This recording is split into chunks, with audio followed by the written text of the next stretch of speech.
اور کچھ پرانے کرداروں کے نئے روپ ہمارے سامنے آئیں گے۔ سردار کاہن اور فقیہ جناب مسیح کو مروانا چاہتے ہیں۔ مریم ان کے دفن کی تیاری کر رہی ہیں۔ یہودا اسکریوتی سازش کر رہا ہے اور جناب مسیح کے دیگر شاگرد ان کی بات کو مان کر منوان ویسا ہی کرتے ہوئے نظر آئے تھے جیسا کہ جناب مسیح نے فرمایا تھا۔ آئیے ایک دفعہ پھر انجیل شریف کی تلاوت کا شرف حاصل کریں، اور آج میں آپ کے لیے پڑھوں گا جناب مرقس کا انجیلی بیان، اس کا 14واں باب اور اس کی 17ویں آیت سے لے کر 26ویں آیت تک۔ انجیل شریف میں یوں لکھا ہے، جب شام ہوئی تو وہ ان 12 کے ساتھ آیا، اور جب وہ بیٹھے کھا رہے تھے تو یسوع نے کہا، میں تم سے سچ کہتا ہوں کہ تم میں سے ایک جو میرے ساتھ کھاتا ہے مجھے پکڑوائے گا۔ وہ دلگیر ہونے اور ایک ایک کر کے اس سے کہنے لگے، کیا میں ہوں؟ اس نے ان سے کہا کہ وہ 12 میں سے ایک ہے جو میرے ساتھ طباق میں ہاتھ ڈالتا ہے، کیونکہ ابن آدم تو جیسا اس کے حق میں لکھا ہے جاتا ہی ہے، لیکن اس آدمی پر افسوس جس کے وسیلے سے ابن آدم پکڑوایا جاتا ہے۔ اگر وہ آدمی پیدا نہ ہوتا تو اس کے لیے اچھا ہوتا۔ اور وہ کھا ہی رہے تھے کہ اس نے روٹی لی اور برکت دے کر توڑی اور ان کو دی اور کہا، لو یہ میرا بدن ہے۔ پھر اس نے پیالہ لے کر شکر کیا اور ان کو دیا، اور ان سبوں نے اس میں سے پیا، اور اس نے ان سے کہا، یہ میرا وہ عہد کا خون ہے جو بہتیروں کے لیے بہایا جاتا ہے۔ میں تم سے سچ کہتا ہوں کہ انگور کا شیرہ پھر کبھی نہ پیوں گا اس دن تک کہ خدا کی بادشاہی میں نیا نہ پیوں۔ پھر گیت گا کر باہر زیتون کے پہاڑ پر گئے۔ یہ خداوند یسوع المسیح کی انجیل ہے۔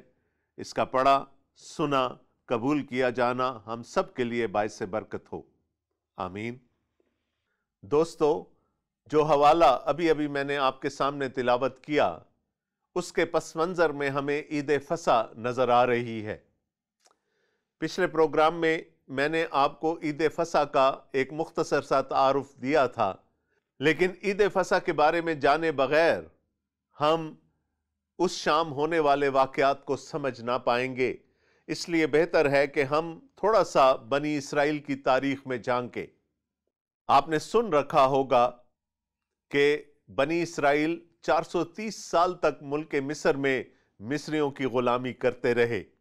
ان سے بیگار میں کام لیا جاتا تھا اور ان پر مظالم ڈھائے جاتے تھے، اور پھر خدا تعالیٰ نے ایک شخص کو یعنی جناب موسیٰ کو اٹھا کھڑا کیا کہ وہ بنی اسرائیل کی پیشوائی کریں اور اپنی قیادت میں بنی اسرائیل کو مصر میں سے نکال کر ملک موعودہ یعنی کنعان یا فلسطین تک لے کر جائیں۔ جب جناب موسیٰ نے فرعون وقت یعنی رمسیس کے پاس جا کر بنی اسرائیل کو آزاد کر دینے کی بات کی تو وہ نہ مانا۔ اس نے مختلف ہیلے بہانے کیے، اور اس کے جواب میں خدا تعالیٰ نے مصر پر 10 آفتیں نازل فرمائیں۔ ان میں سے آخری آفت یہ تھی کہ موت کا فرشتہ مصر پر سے ہو گزرے گا، اور خواہ وہ انسان ہو، خواہ وہ جانور ہو، خواہ وہ بادشاہ ہو یا وہ رعایا ہو، ان سب کے پہلوٹے یعنی پہلے بیٹے مار دیے جائیں گے۔ اب اس آفت کی زد میں بنی اسرائیل بھی آ سکتے تھے، کیونکہ وہ اس وقت مصر میں ہی مقیم تھے، لیکن خدا تعالیٰ نے بنی اسرائیل کو اس آفت سے بچنے کے لیے ایک طریقہ دیا۔ خدا تعالیٰ نے فرمایا کہ ہر خاندان ایک برہ قربان کرے گا، اور اس برے کا خون گھر کی چوکھٹ پر، گھر کے دروازے پر لگا دیا جائے گا، اور جب موت کا فرشتہ مصر میں سے گزرے گا تو وہ ان سب گھروں کو چھوڑتا ہوا، ان پر سے پھلانگتا ہوا جن کے دروازوں پر اور چوکھٹ پر بروں کا خون لگا ہوگا، مصریوں کے پہلوٹوں کو مارتا ہوا چلا جائے گا۔ یہ پہلی فصح تھی۔ ہر گھر نے ایک برہ قربان کیا، اس برے کا خون اپنے گھر کے دروازے پر اور چوکھٹ پر لگا دیا، اور یوں بنی اسرائیل کے پہلوٹے بچ گئے، اور مصر کے تمام پہلوٹے، چاہے وہ فرعون کا پہلوٹا تھا یا قید خانے کے ایک قیدی کا پہلوٹا تھا یا پھر جانوروں کے پہلوٹے تھے، وہ سب کے سب مارے گئے۔ خدا تعالیٰ نے فرمایا کہ یہ میری نجات ہے، یہ میری مخلصی ہے، یہ میرا چھٹکارا ہے۔ یہ ایک بہت بڑا واقعہ تھا، اور خدا تعالیٰ نے کہا کہ اس واقعے کی یادگاری سال بسال ہونی چاہیے۔ یہ واقعہ پیش آیا تھا ابیب کے مہینے میں، نسان کے مہینے میں، جس کو بعد میں یہودی کیلنڈر کا پہلا مہینہ قرار دے دیا گیا۔ پرانے عہد میں خدا تعالیٰ کا ارشاد تھا کہ 10 ابیب کو ہر خاندان، جس میں کم سے کم 10 اور زیادہ سے زیادہ 20 لوگ ہوں، ایک برہ خریدے گا۔ 4 دن تک اس برے کی پرورش کی جائے گی، اور 14 نسان کو یا 14 ابیب کو اس برے کو سپہر میں ذبح کر دیا جائے گا، اور اس کے بعد اس رات میں وہ پورا کا پورا برہ کھا لیا جائے گا۔ حکم یہ تھا کہ اس میں سے کچھ بھی نہ چھوڑا جائے۔ اس کے ساتھ یہ بھی حکم تھا کہ اس برے کے گوشت کو، اس کے ساتھ کڑوے ساگ پات کو، اور جو بھی مرکبات وہ اس تقریب کے لیے بناتے تھے، ان سب کو فطیری روٹی کے ساتھ کھایا جائے جس میں خمیر شامل نہ ہو۔ سپہر میں برہ ذبح ہوتا تھا، سپہر سے شام 6 بجے تک اس کو تیار کیا جاتا تھا، اور 6 بجے سے لے کر رات گئے تک فسح کی دعوت ہوتی تھی۔ اور یہ سب کچھ اس لیے تھا کہ لوگ اس بڑی نجات کو، اس بڑی مخلصی کو، اس بڑے چھٹکارے کو، کہ جب خدا تعالیٰ اپنے زور بازو سے بنی اسرائیل کو ملک مصر سے نکال کر لے گیا، حکم تھا کہ ہر سال 14 ابیب کو فسح منائی جائے۔ فسح کو منانے کے لیے اکثر یہودی خاندان یروشلم میں تشریف لایا کرتے تھے، تاکہ فسح کے برے کو کاہن شرعی طریقے سے قربان کر سکیں، ذبح کر سکیں، اور یروشلم میں رہ کر وہ عید منائی جا سکے۔ یہاں پر ایک چھوٹی سی تاریخی حقیقت بھی بیان کرتا چلوں۔ گلیل سے آئے ہوئے یہودی 13 نسان کو فسح منایا کرتے تھے، جبکہ یروشلم کے باسی 14 نسان کو فسح منایا کرتے تھے، کیونکہ ایک دن میں اتنی قربانی اکٹھی کر لینا اور ایک دن میں اتنے سارے خاندانوں کا اکٹھا فسح منانا ممکن نہیں تھا۔ اس لیے فسح کو 2 حصوں میں تقسیم کیا جاتا تھا۔ گلیل اور دیگر علاقوں سے آئے ہوئے یہودی 13 نسان کو فسح منایا کرتے تھے، اور شریعت کے مطابق یروشلم کے رہنے والے یہودی 14 نسان کو فسح مناتے تھے۔ اور یہ بھی خدا تعالیٰ کی طرف سے ہی ہوا تاکہ جناب مسیح 13 نسان کو اپنے شاگردوں کے ساتھ گلیلی ہوتے ہوئے عید فسح منا لیں، اور پھر دوسرے دن جب اہل یروشلم اپنے فسح کے برے سپہر میں قربان کر رہے ہوں، تو عین اس وقت جناب مسیح ہماری فسح بن کر قربان کر دیے جائیں۔ لہٰذا ذہن میں رکھیے گا کہ یہ واقعہ 13 نسان کا ہے، جو کہ جمعرات کا دن تھا۔ جناب مسیح نے اپنے 2 شاگردوں کو بھیجا تاکہ وہ جگہ تیار کریں اور فسح کے برے کو تیار کریں، تاکہ وہ اور ان کے دیگر حواری وہاں پر فسح منا سکیں۔ اب آگے کے واقعات کچھ ایسے ہیں کہ جب شام ہوئی تو جناب مسیح اپنے دیگر شاگردوں کے ساتھ اس مقام پر تشریف لے گئے جہاں پر ان کو فسح کھانی تھی، اور جب یہ تقریب چل رہی تھی تو جناب مسیح نے ایک ایسی بات کر دی جس سے کہ تمام شاگرد، تمام حواری نہایت ہی دلگیر ہوئے۔ وہ نہایت غمگین ہوئے، کیونکہ جناب مسیح نے فرمایا کہ تم میں سے ایک، یعنی میرے 12 حواریوں میں سے، میرے 12 شاگردوں میں سے ایک مجھے پکڑوائے گا۔ اور وہ آج بھی دسترخوان پر موجود ہے، وہ میرے ساتھ کھانا کھا رہا ہے۔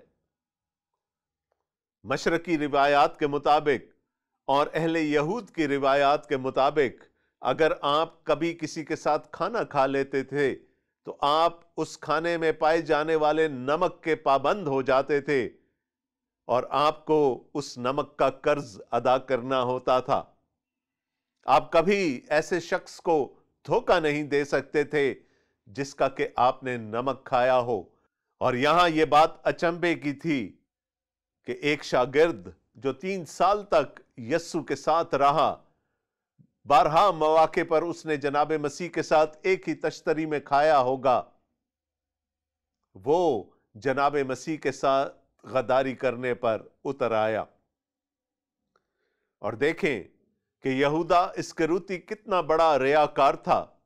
وہ 3 سال تک جناب مسیح کے ساتھ اور دیگر حواریوں کے ساتھ رہا۔ جناب مسیح تو اپنی پروردگاری سے جان سکتے تھے کہ اس کی نیت کیا ہے، لیکن باقی شاگردوں کو شائبہ تک نہ ہوا کہ یہودا اسکریوتی ایسا بھی کر سکتا ہے۔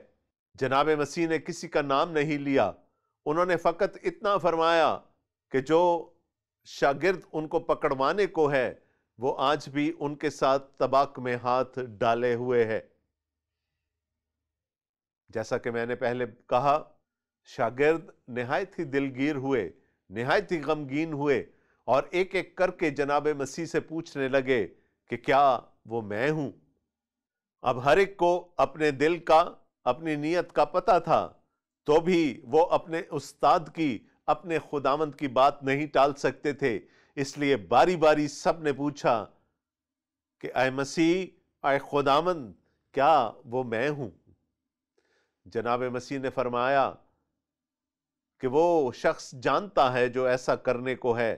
اور دوسرے اناجیلی بیان میں ہم پڑھتے ہیں کہ جناب مسیح نے یہودا اسکریوتی کو رخصت کر دیا کہ جا، جو کچھ تو کرنا چاہتا ہے اس کو جلدی کر لے۔ لیکن جناب مسیح نے یہاں پر ایک اور بات فرمائی۔ انہوں نے کہا کہ میری موت تو ثابت ہے، میری موت اٹل ہے، مجھے تو صلیب کی طرف اپنا سفر جاری رکھنا ہے، مجھے تو صلیب پر لٹک کر اپنی جان دینی ہے۔ لیکن افسوس، افسوس اس شخص پر جس کے وسیلے سے میں پکڑوایا جاؤں گا۔ دوستو، جناب مسیح کی موت اور ان کی قبر پر فتح تو خدا تعالیٰ کا منصوبہ تھا، لیکن یہودا اسکریوتی نے چند سکوں کے عوض جناب مسیح کو بیچ ڈالنا چاہا۔ وہ چند سکوں کے عوض سردار کاہن اور فقیہوں سے جا کر مل گیا اور اس نے اپنی خدمات پیش کر دیں کہ میں جناب مسیح کو پکڑوانے میں آپ کی مدد کروں گا۔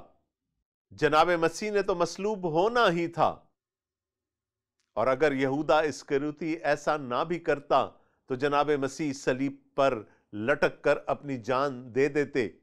لیکن یہودا اسکریوتی نے اپنی عقل سے، اپنی سمجھ سے یہ بہتر جانا کہ وہ جناب مسیح کو پکڑوا دے۔ یہودا چلا گیا۔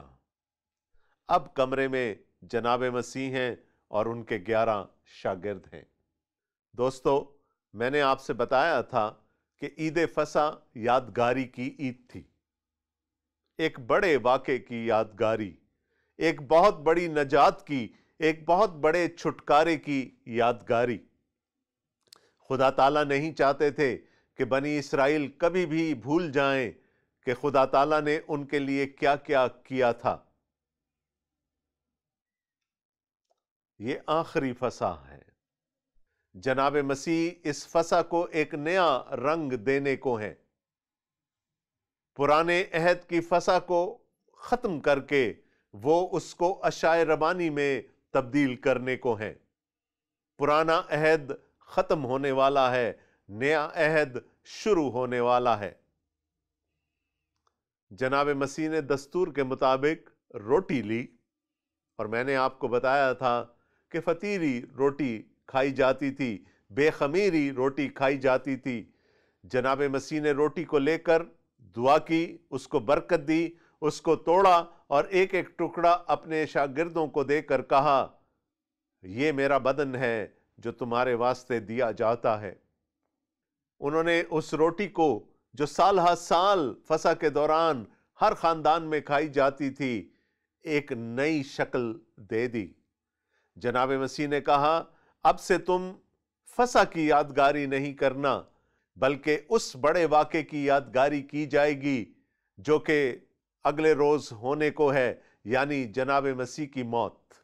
انہوں نے فرمایا کہ کل میرا بدن جیسے برے قربان کیے گئے تھے مصر میں تاکہ بنی اسرائیل کے پہلوٹے بچ جائیں، اسی طرح کل میں قربان کیا جاؤں گا تاکہ میری قربانی کے وسیلے سے، میرے بدن کے دیے جانے کے وسیلے سے لوگ رہتی دنیا تک خدا تعالیٰ کی نجات کا، خدا تعالیٰ کے چھٹکارے کا، خدا تعالیٰ کی مخلصی کا تجربہ کر سکیں۔ جناب مسیح نے فرمایا، اب سے فسح کی یادگاری نہیں ہوگی، اب سے اس بڑے واقعے کی یادگاری ہوگی جو کل ہونے کو ہے، اور کل میرا بدن تمہاری خاطر دیا جائے گا، لہٰذا میری یادگاری کے لیے اس کے بعد سے ہمیشہ ایسے ہی کیا کرنا۔ اس کے بعد لکھا ہے کہ انہوں نے مے کا پیالہ لیا اور ایک ایک گھونٹ اپنے شاگردوں کو پلا کر کہا، یہ نئے عہد کا وہ خون ہے جو تمہارے واسطے بہایا جاتا ہے، یہ میرا خون ہے۔ دوستو، شاید آپ نے پیدائش کی کتاب میں اور پھر خروج کی کتاب میں پڑھا ہوگا کہ پرانے زمانے میں عہد کرنے کا ایک طریقہ تھا، اور پرانے زمانے میں عہد کبھی خون کے بغیر نہیں ہوتا تھا۔ جب بھی دو فریق آپس میں کوئی عہد کرتے تھے تو جانور قربان کیے جاتے تھے اور ان کا خون سب پر چھڑکا جاتا تھا، جو اس بات کی نشانی ہوتا تھا کہ اب یہ عہد قائم ہو گیا، اب یہ عہد مستند ہو گیا۔ جب خدا تعالیٰ نے بنی اسرائیل کے ساتھ خروج کی کتاب میں عہد باندھا تھا تو جناب موسیٰ نے بہت سارے جانوروں کو قربان کر کے ان کا خون بنی اسرائیل پر چھڑکا تھا کہ اب بنی اسرائیل خدا تعالیٰ کے ساتھ ایک عہد میں شامل ہو گئے ہیں۔ دوستو، آج وہ پرانا عہد ختم ہو رہا ہے، آج ایک نیا عہد باندھا جا رہا ہے، اور اس عہد کو باندھنے کے لیے جناب مسیح نے فرمایا کہ اس عہد کو باندھنے کے لیے، اس عہد کو قائم کرنے کے لیے جانوروں کا خون نہیں بہایا جائے گا بلکہ میرا قیمتی خون بہایا جائے گا، اور اس خون کے وسیلے سے یہ عہد قائم ہو جائے گا۔ جناب مسیح نے کہا، نئے عہد میں شامل ہونے کے لیے یہ میرا خون ہے جو بہایا جاتا ہے۔ جناب مسیح نے روٹی دی، جناب مسیح نے میں دی۔ روٹی کو انہوں نے تشبیہ دی اپنے بدن سے جو اگلے روز قربان ہونے کے لیے جانے والا تھا، اور اسی طرح سے میں کو انہوں نے تشبیہ دی اپنے خون سے جو اگلے دن بہایا جانا تھا، اور جس کے وسیلے سے ایک پرانا عہد ختم ہونا اور ایک نیا عہد قائم ہونا تھا۔ عہد قائم کرنے کے لیے خون کا بہایا جانا ضروری تھا، اور یہ نیا عہد جس میں اور آپ زندہ ہیں، جس میں اور آپ رہ رہے ہیں، یہ جانوروں کے خون سے قائم نہیں ہوا بلکہ یہ جناب مسیح کے بیش قیمت خون سے قائم ہوا ہے۔ جناب مسیح نے فرمایا، میری یادگاری کے لیے ایسا ہی کیا کرو۔ انہوں نے ایک پرانے سیکرمنٹ کو، ایک پرانی مذہبی رسم کو جس کو کہ بنی اسرائیل سال ہر سال سے مناتے آئے تھے، اس ایک واقعہ کی یادگاری میں جو کہ ملک مصر میں پیش آیا تھا، خدا کی نجات کا واقعہ، خدا کے چھٹکارے کا واقعہ، خدا کی مخلصی کا واقعہ، جناب مسیح نے اس واقعے کو ایک نئی شکل دے دی، اس یادگاری کو ایک نئی شکل دے دی۔ جناب مسیح نے فرمایا کہ اس بڑی نجات سے بھی ایک بڑا کام ہونے جا رہا ہے۔ اس بڑے واقعے میں بنی اسرائیل جسمانی طور پر رہا کیے گئے، آزاد کیے گئے، ان کو جسمانی مخلصی ملی مصر کی غلامی سے۔ جناب مسیح کی موت اور ان کے مردوں میں سے زندہ ہو جانے کے وسیلہ سے ہمیں روحانی آزادی ملتی ہے، یعنی وہ مخلصی، وہ نجات جو ہمیں گناہوں سے آزاد کر کے خدا کی بادشاہی میں داخل کرنے کے قابل بنا دیتی ہے۔ ایک پرانا واقعہ، اس کی ایک نئی شکل۔ جناب مسیح نے کہا اب فسح کی یادگاری منانے کی ضرورت نہیں رہی، آج کے بعد سے تم اس واقعہ کی یادگاری مناؤ گے جو کل ہونے کو ہے، جس میں میرا بدن اس جہاں کے گناہ کے لیے دے دیا جائے گا اور میرا خون بہایا جائے گا، تاکہ بنی نوع انسان، صرف اہل یہود نہیں بلکہ تمام بنی نوع انسان خدا تعالیٰ کے ساتھ ایک نئے عہد میں شریک ہو جائے۔ دوستو، کبھی موقع ملا تو ان دونوں عہود کی کہانی میں آپ کے سامنے رکھوں گا، یعنی پرانا عہد کیا تھا اور نیا عہد کیا ہے، اور پرانے کو چھوڑ کر نئے عہد کی ضرورت کیوں پیش آئی۔ اس وقت یہ یاد رکھیے گا کہ پرانا عہد اختتام پذیر ہونے کو جا رہا ہے، نیا عہد طلوع ہونے والا ہے، اور وہ عہد جناب مسیح کی شخصیت کے ساتھ بندھا ہوا ہے۔ جناب مسیح کی شخصیت کے علاوہ ہم نئے عہد میں داخل ہونے کا سوچ بھی نہیں سکتے، ہم خدا کی بادشاہی میں داخل ہونے کا سوچ بھی نہیں سکتے۔ ایک اور پروگرام اپنے خاتمے تک پہنچ گیا۔ دوستو، ہم سے رابطہ کیجئے، ہمیں آپ کی آراء کا اور مفید مشوروں کا انتظار رہتا ہے تاکہ ہم اس پروگرام کو مزید نکھار سکیں۔ ہمارے رابطے کی تمام تر تفصیلات آپ کی اسکرین پر نمودار ہو رہی ہوں گی، آپ کسی بھی حوالے سے ہم سے رابطہ کر سکتے ہیں۔ اور ہاں، اگر آپ کو انجیل شریف یا بائبل مقدس چاہیے تو ہمیں اپنا نام اور پتہ لکھ بھیجئے، ہماری کوشش ہوگی کہ ہم انجیل شریف یا بائبل مقدس آپ کو ارسال کر سکیں۔ اور آخر میں میری وہی دعا کہ خدا تعالیٰ آپ کو اور مجھے، ہم سب کو اپنے حفظ و امان میں رکھیں، ہمارے لیے آسانیاں پیدا کریں، اور ہمیں یہ توفیق دیں کہ ہم دوسروں کے لیے آسانیاں پیدا کر سکیں۔ آمین۔ آپ کا میزبان اگلے پروگرام تک کے لیے آپ سے اجازت چاہتا ہے۔ خدا حافظ۔